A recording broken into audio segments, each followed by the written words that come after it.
হচ্ছে আপনাৰ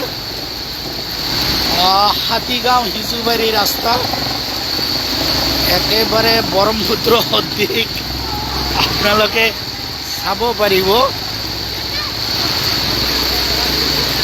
কেনেকুৱা ধৰণে মানুহ গৈ আছে।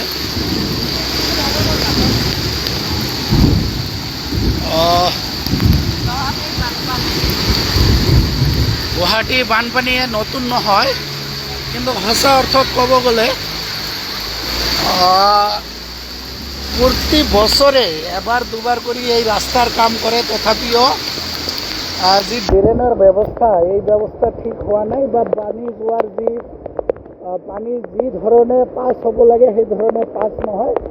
কাৰণ ইয়াৰ আমাৰ ইঞ্জিনিয়াৰৰ ব্যৰ্থতা ক'ব লাগিব, নহ'লে ডিপাৰ্টমেণ্টৰ ব্যৰ্থতা ক'ব লাগিব।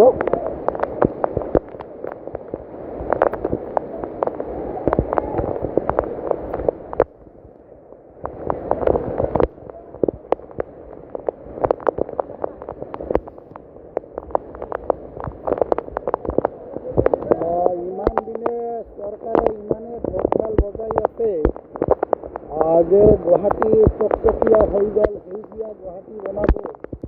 এই গুৱাহাটীৰ অৱস্থা আধা ঘণ্টা বৰষুণ দিলে কি হয় আপোনালোকে চাব পাৰিব। এয়া কোনো ব্ৰহ্মপুত্ৰ নহয় বা কোনো বিল নহয়, এয়া হাতীগাঁও হিজুবাৰী ৰাস্তা।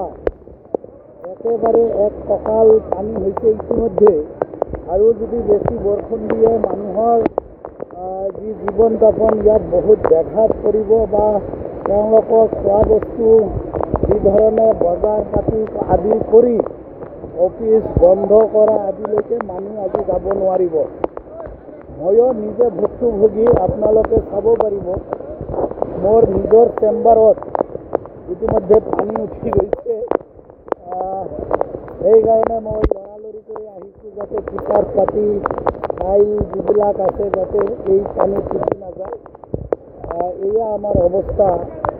গাঁৱত আছিলোঁ, বানপানী আহিছিল, ইমান আমাৰ হেৰি হোৱা নাছিল, কিন্তু গুৱাহাটীত আহি বানপানীৰ যি জমৰ যতনা খাইছোঁ, আজি মাহত ৩-৪বাৰ কৰি এই অৱস্থা আমাৰ হৈছে। এই যে চাব আপোনালোকে গাড়ী কেনেকৈ পাৰ হৈছে।